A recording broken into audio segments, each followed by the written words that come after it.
Hi everyone, my name is Amanda Sims. Yes, I'm recording this in my car. I have 5 children and they are very loud, and this is the quietest place that I have in my house, so you'll have to forgive the car. I'll get started. What new knowledge do you have regarding the DNP degree or FNP role? The biggest thing that I learned as I read the assigned material was that DNPs are healthcare leaders everywhere and not just in a clinical setting. My experience with DNPs has primarily been in a hospital setting, and I love them. They are so wonderful to work with, and they are always more apt to listen to the nursing staff as opposed to the physicians that I work with. I feel like they are leaders in those roles, but what I didn't realize is that I would have the ability to be a leader in all aspects of the nursing world, that I could have an impact in health policy, and that my voice actually matters and makes a difference to the people that I serve and also to my own practice capabilities. I also learned that DNP leaders help guide patients through personalized health plans and allow them to be partners in their care. I believe this to be the most important role that we play as DNP graduates, because we need to include our patients as partners in their care so that they are able to live the optimal health that they want to live. I feel like when healthcare providers come up with plans for patients that they are unable to or don't want to do, you're not going to see them improve. I also learned that the degree is not intended to increase FNP skills, but to enable us to work collaboratively with nurses at all levels of academic achievement. I am so excited to be in pursuit of this degree with all of you. How does the DNP degree with FNP certification enhance your personal future practice as a healthcare leader and primary care clinician? I believe that this degree will help me to affect real change. As an RN and BSN, I believe that I have a voice, absolutely, but it is so much easier to be heard when you have a doctorate degree backing your name. Unfortunately, that's the nature of the world we live in, and I am so excited to be able to participate and have my voice heard in that aspect. I am so passionate about helping people optimize their quality of life. And I have a goal as an FNP to implement integrative medicine into my practice. I truly believe that Eastern and Western medicine are at war with each other, and that needs to change. There are so many benefits to utilizing the lightest touch possible, which I know that we have learned a lot of in our care, I'm sure.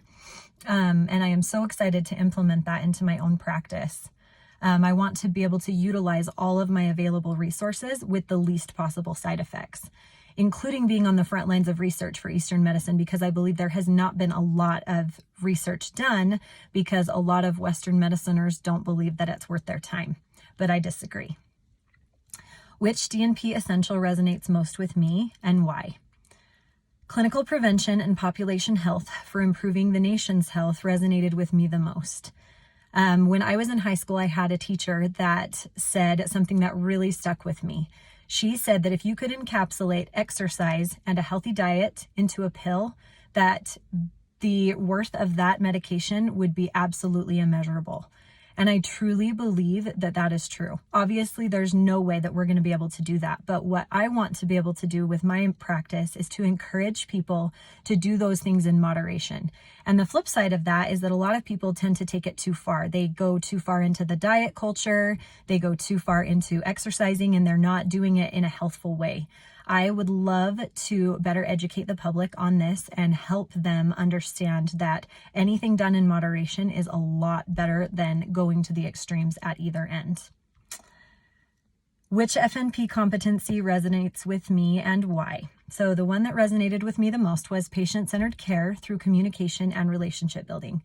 As I mentioned before, I truly believe that the patient is their best advocate, and they know themselves better than anyone could. As a pediatric oncology nurse, I also believe that the parents are involved in that. They are with their child day in and day out, and they know them better than we will. There have been so many incidences in my practice that I have been able to discover that there was a problem, and it was only because the parents noticed that their child was not acting normal. And I feel like we need to be better advocates for those patients and listen to them when they are telling us that something is wrong.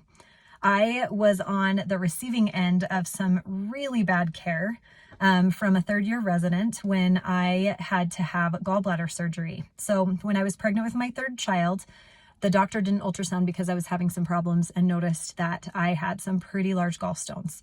So 9 months after I delivered my daughter, I went in because I was having even more severe problems at this point, a lot of pain, and I was also throwing up. I couldn't keep any food down. I was losing weight. I felt really sick.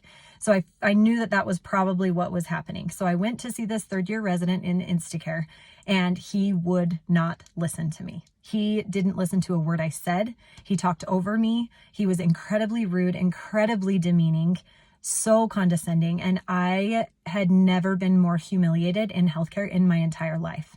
And at that point, I wasn't a nurse. And even had I been, I don't think he would have listened, because my nurse was an amazing advocate for me, and he still didn't. And what she told me was, you need to go to the emergency room. Instead of doing that, because I didn't want the bill, I called the surgeon and I said, hey, this is what's going on. He said, all right, come in and we'll meet. He didn't even need to do a repeat ultrasound. He saw my previous one and he said, we need to get this out right now. And after it was removed, he told me that the size of the gallstones was pretty insane. It was absolutely ridiculous that resident had not done his job, had not done his due diligence. And what I learned from that experience and in that moment is that I never want a patient to feel like they are not heard when I am the person providing care. I want to listen to them and to help them to feel like they are partners in their care. Describing something unique about myself. So I have always wanted to be a doctor from the time that I was little. I love helping people. I love caring for people. And I always wanted to be a doctor growing up until I watched my grandpa go through leukemia. I was in high school and was planning on going to medical school, doing all of the things, until I went in to watch him receive chemotherapy. And I realized that the people that were providing the care and helping him feel more comfortable and that were giving him the medications and that were at his bedside were nurses.